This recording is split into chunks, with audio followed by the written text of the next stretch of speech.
Amiella. That's Spell the same. no, a little different. It's okay. No worries. I'm used to it. It's French, so it has a weird pronunciation.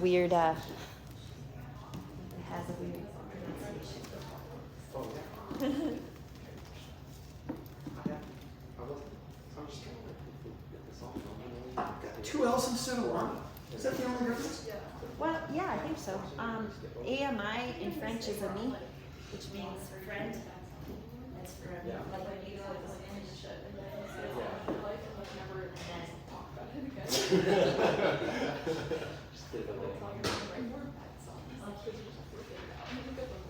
That is a good exercise, actually, because you get very Remember the fussing over.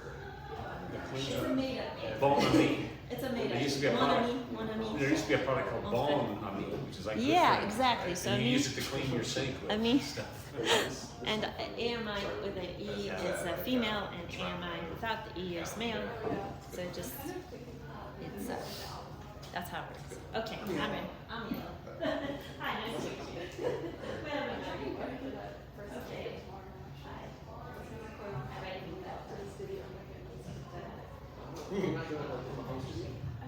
Yeah. All right. She broke it. These F's are not. It wasn't like as good as this one, I'm sure. Yeah. Hi, I'm short. How about your Amiella? I am short. Hi. Amiella. Let's just spoke word. Action on this? How do you? But you have to look for this piece. I usually bring my own equipment. I'm a flute player, and I have to. I play backtrack, so usually I have a whole slew of really heavy equipment, and I use it for busking and stuff. So it's kind of nice to go light tonight. Hi. So yeah. So I come from a family that has a lot. I have my father has PTSD, and I have a couple aunts and an uncle that have bipolar, and so it's very important to me to inform people about what that means. So I just want to say that I need to give like a trigger warning, because I'm going to use a little bit of strong language, and but this is a hopeful piece, because I hope it will teach you a little bit about some new things that we know now. There are a lot of new brilliant trauma experts out there who are changing the landscape for understanding mental health, what used to be called mental illness. Some people still call it that. I refuse to call trauma mental illness. So in this piece, I'm going to mention a Czechoslovakian psychiatrist who now lives in the United States, and his name is Dr. Stanislav Grof, Grof, and he belongs to the same school of thought as Dr. Gabor Mate. A speech about how his anger and grief processing losing his little brother. And so I wrote this in response to him. And this is called Letter to a Friend about his brother.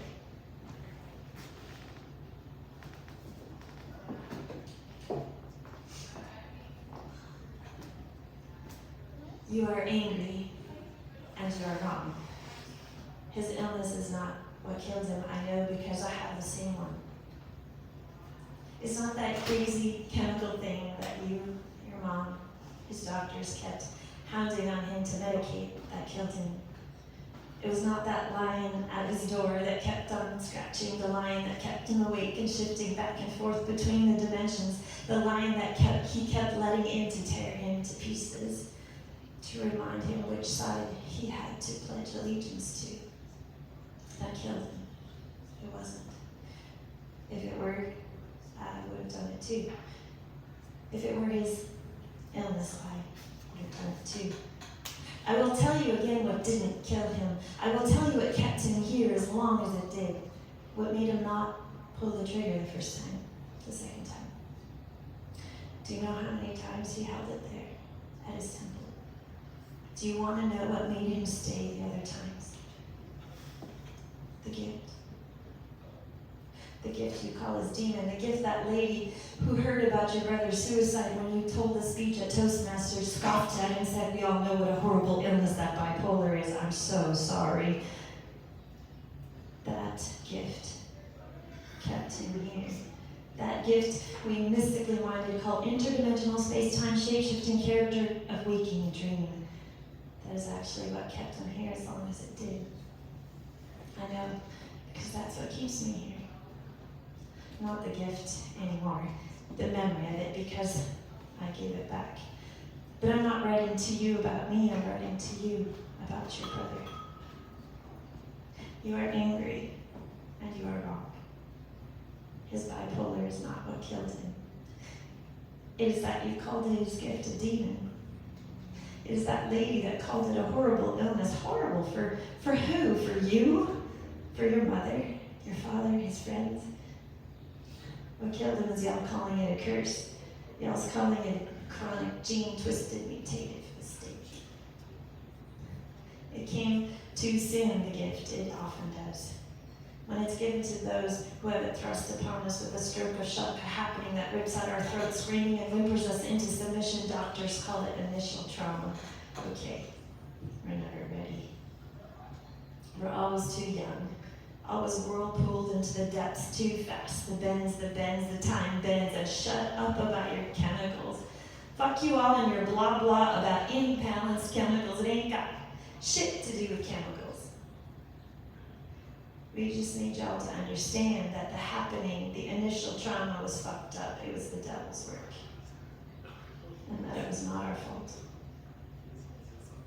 Then our chemicals will balance themselves. The gift is there, always, hiding in the silence where the mystics muse, that place where we present the future, where time turns back on itself, and for us it is as real as you and me. A wrinkle in time. This gift is just a shortcut, a tesseract, a fast track to eternity for second and back. If we make it through listening to the doctor's bullshit about our fucked up mutated gene, and think a minute, a minute feather falls at 9.8 meters per second squared. Whether Galileo drops it from the leaning tower of Pisa or I drop it from my window 6 stories above the story you thought you knew, the story that catches us, you, me, a feather, a quill, a plume, lent to us from the moonlight, au clair de la lune, mon ami, my friend Pierrot, to write a single word, fire. This gust of wind has blown my candle out. I have no more fire. Open your door, damn it, Pierrot, moonlight. Clair de la lune, open your door so I can see. He was not sick. He was gifted with the gift too soon. He wasn't ready. None of us are. Mûrir, the French word for ripening. Mûr in French is a wall. Mûr in French is also a fruit like a blackberry. Mûrir is a wall ripened into fruit, hard to soft, movement from resistance to acceptance, and that takes time. To become mature enough to ripen, to be confident enough to hold one's place there and shape-shift without shame, without resistance, without being shamed by being told how sick you are over and over and over and over again. Curling into a corner, trying so hard to escape that look of pity. Fuck your looks of pity. We can handle the gift. Maybe. Sometimes. What we can't handle is that you can't handle it. We can't handle your pain, your pity, your not so well hidden disgust. Gust, gust, gust of holy fire and wind. Give us a minute, a minute moonlit slice of hope. This bipolar is not what killed him. If it were, it would have killed me. If you ripen slowly into awakening, the initial shockwave spreads out and flattens. The realization comes that we all are given the gift. Ours was given in violence and the timing was off. The gift given was not less pure, less beautiful, less healing, less magnificent. It was simply less ripe. Unripened, immature. It was way too early, too painful, too overwhelming. And we, being hated for having the gift thrust at us, not ready, not knowing how to handle it, hated and pitied and disgusted by family and punished and mummified and zombified by this society's policemen, those we affectionately call doctors. What these doctors thought they knew in 1991 shifted in 2002. The nines became zeros and the twos became ones and the twos, and soon in 2022, actually, now the paradigm is shifting again when the elders and the dreamers from the indigenous tribes have voice again. What was called in 1991 a psychotic break, psychiatrist and PhD Dr. Groff calls a spiritual emergency, a healing emergency. Our body spontaneously healing itself from unspeakable pain. A psychotic break is a self-healing gift of the human psyche to enter into another dimension, to create a womb that can nurture us while we heal. Echoing with whale song and seaweed's caress, with sutras suturing for our gaping wounds and blood-staining tears, tears tearing through the closed door to the only one who can heal us, the divinity we experience.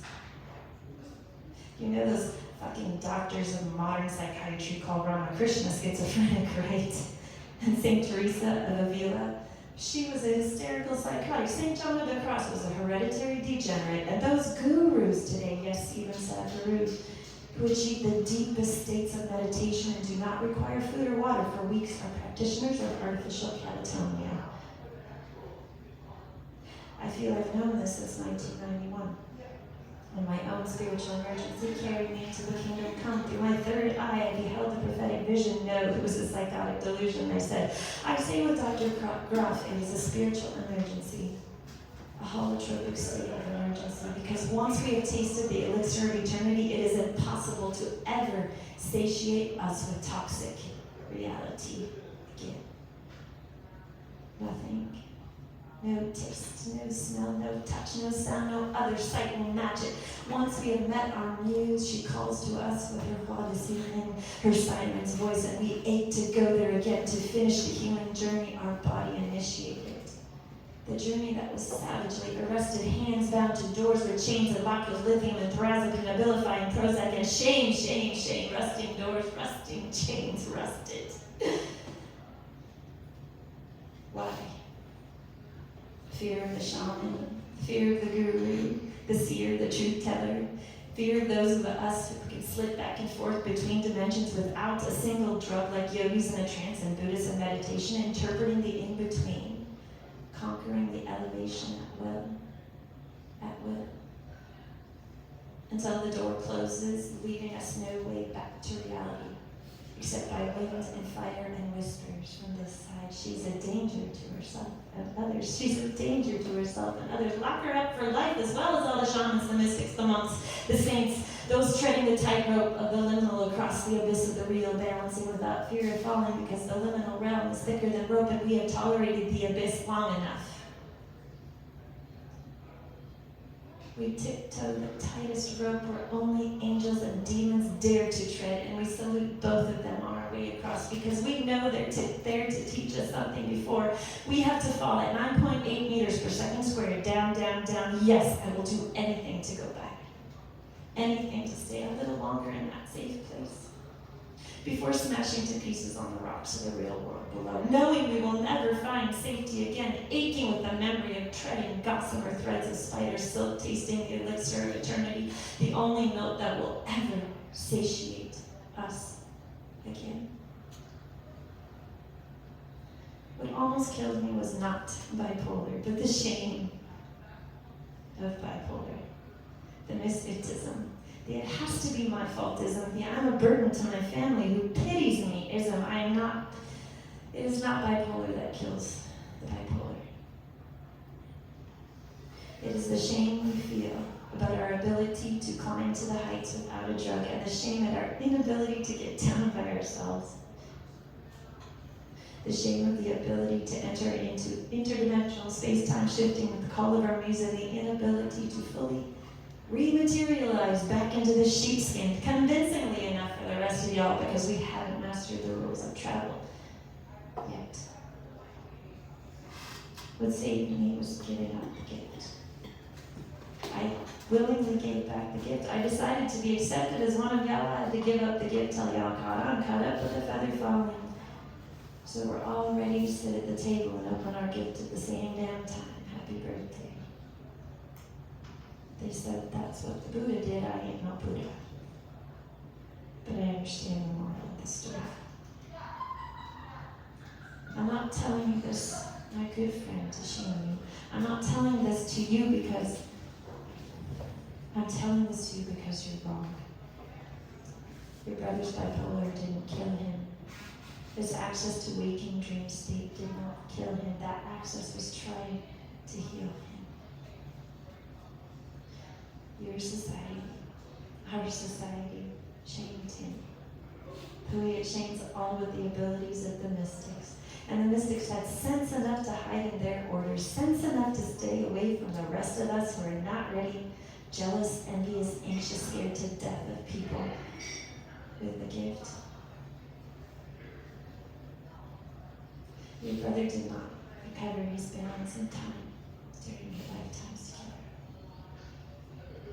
Yet your brother will be sitting at the table with you and every soul ever breathed a minute minute in this dimension, and we will all be ready for the gift and enter being in time with the one who created it all.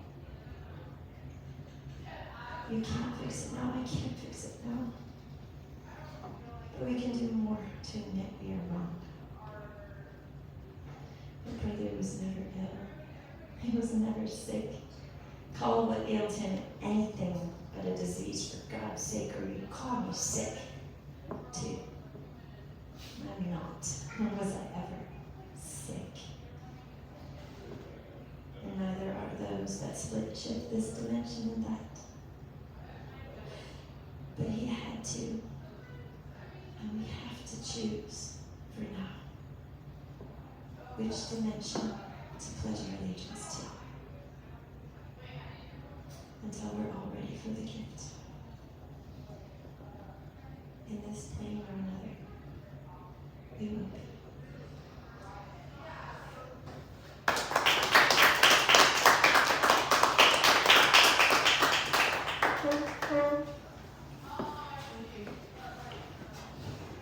Thank you.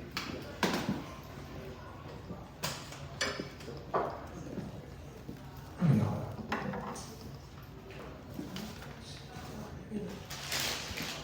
Concluded for tonight. Thanks everyone for coming. Thank you. As always, we didn't get to hear you sing, correct?